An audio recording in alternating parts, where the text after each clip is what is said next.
It was late at night. On the other side of the living room curtains, the night was dark and quiet.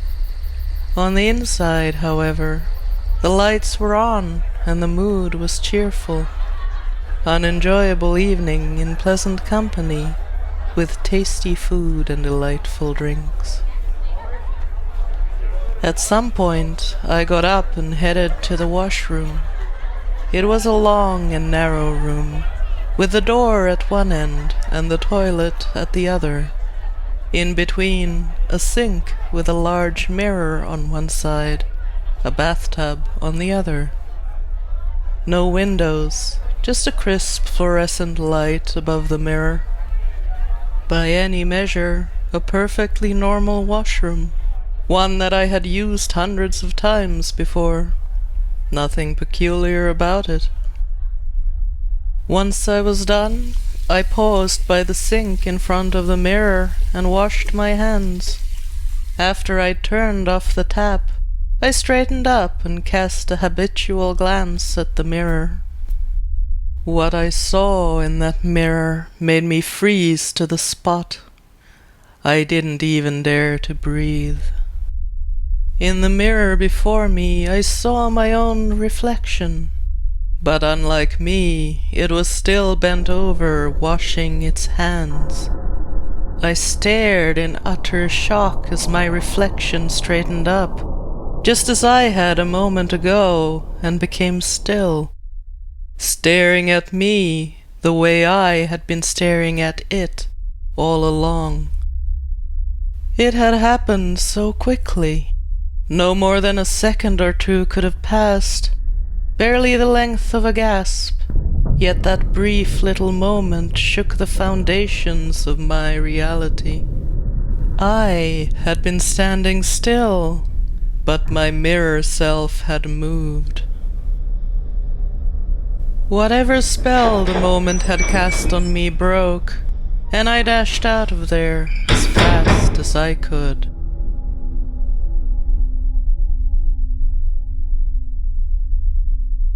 Welcome to Odd Little Tales, an ongoing project that examines the strange and the unusual through the eyes of a skeptic. While I approach these stories from a skeptical point of view, I have no wish to dismiss or mock them. Something happened. Something was the spark that brought them to life. I seek to understand these strange experiences. Perhaps, discover even stranger truths buried within them. So please, make yourself comfortable, and join me as I investigate this odd little tale.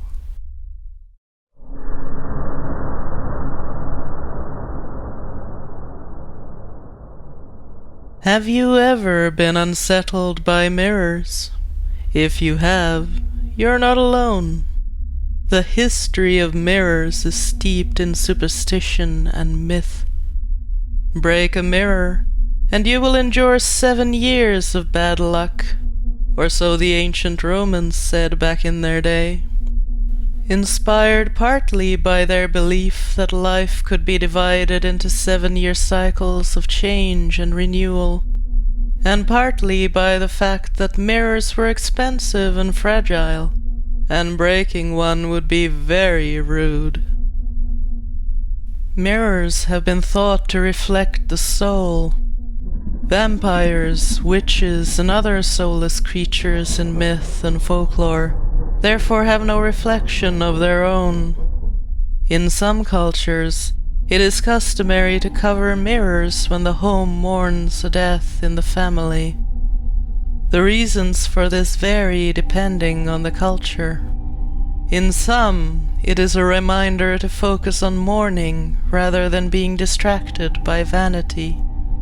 In others, there is a fear that the spirit of the deceased may get confused by its reflection and become trapped. The latter may be connected to old beliefs that mirrors can retain the energy of previous owners and even act as portals to other worlds. It doesn't surprise me, then, that mirrors have inspired not one, but 3 named phobias. These 3 are often treated as synonyms for the same intense fear of mirrors, but based on the Greek and Latin origins of the words, they are sometimes divided as follows. Isoptrophobia, where a person doesn't want to see their own reflection.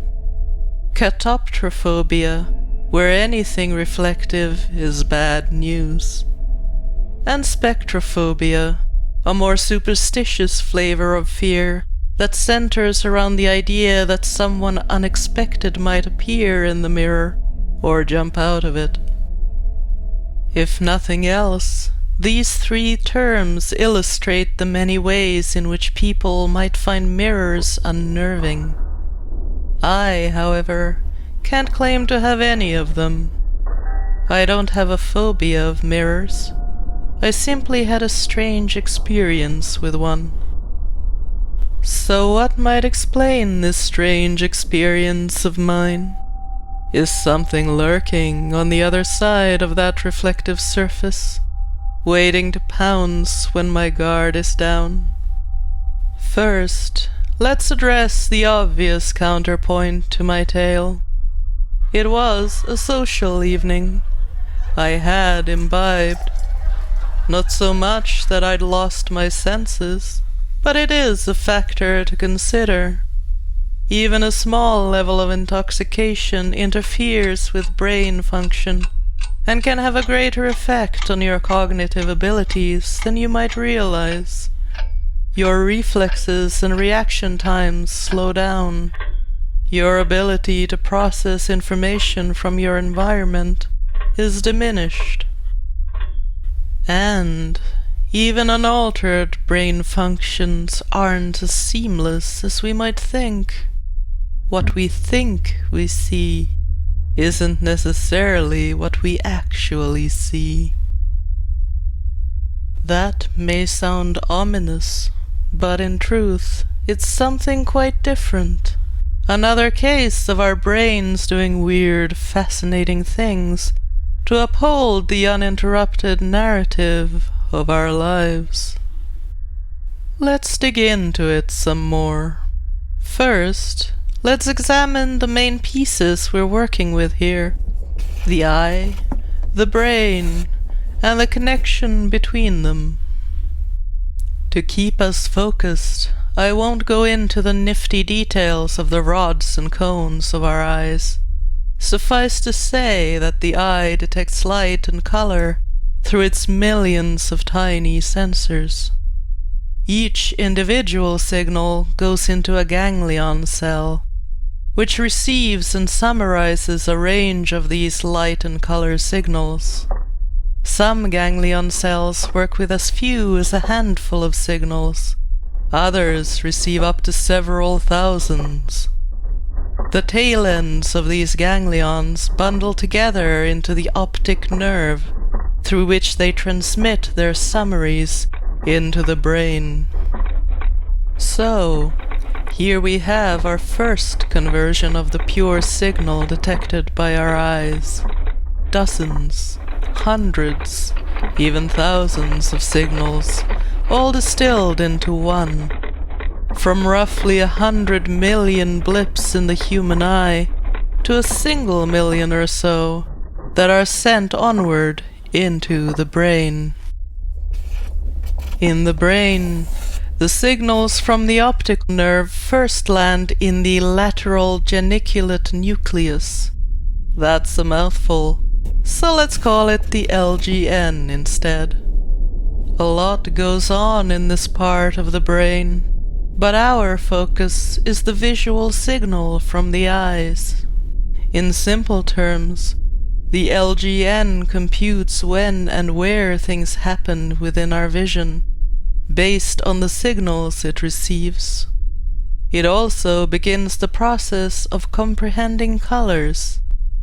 Once the LGN is done with its work, it sends the signal onward to the visual cortex.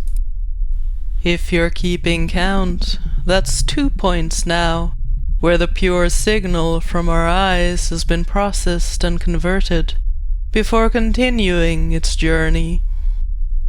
So, after the LGN, we reach the visual cortex of the brain, where the heavy lifting occurs.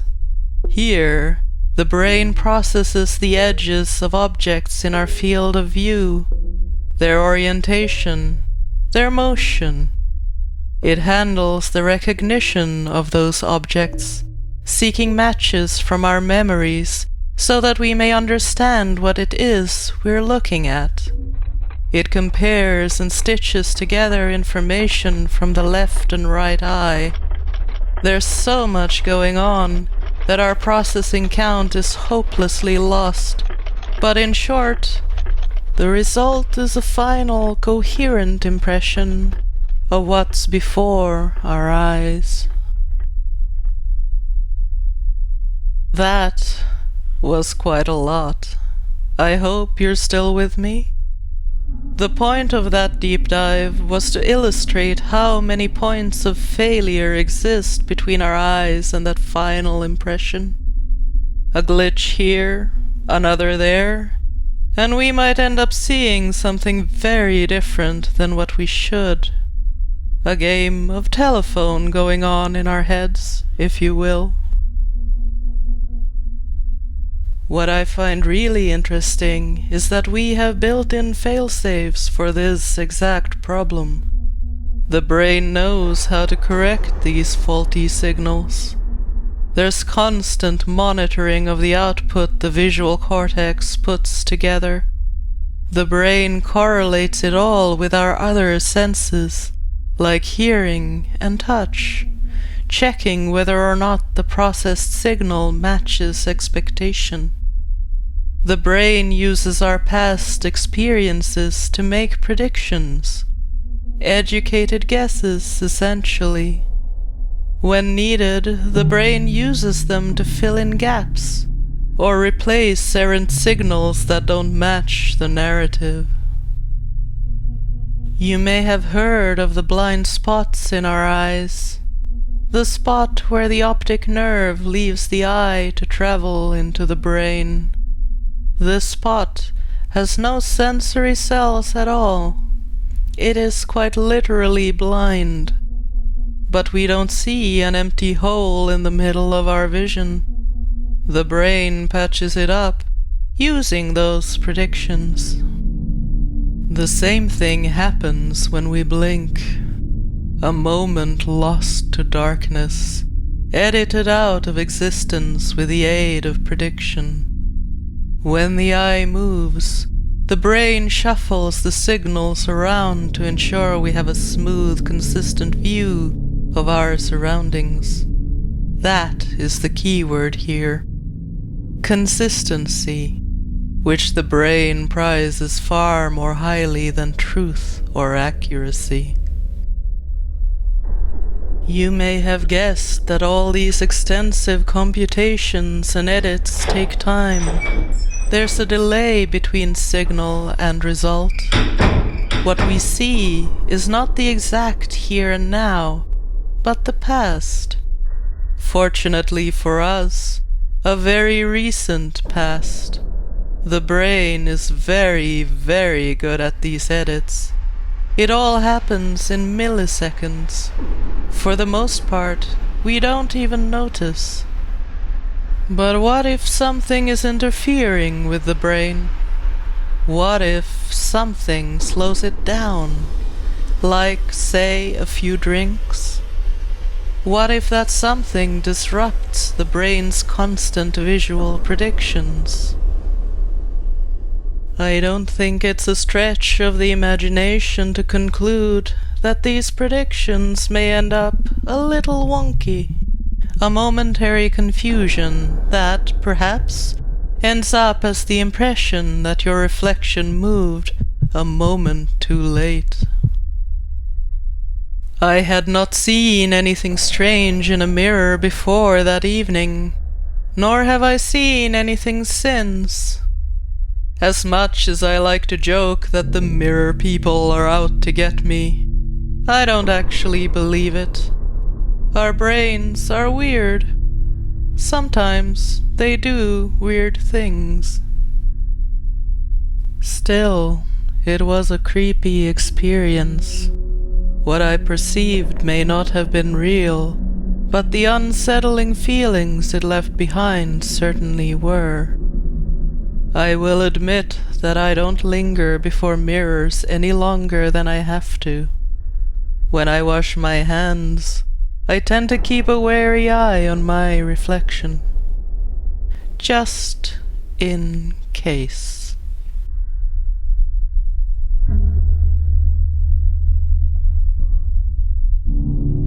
Thank you for listening to this odd little tale. If you enjoyed it, please like and subscribe for more odd tales in the future. If you would like to know more about today's topic, I've posted some links in the description. They're not sponsored links, just sites of interest that I came across during my research that make decent starting points for digging deeper. Until next time, think twice before you believe your own eyes.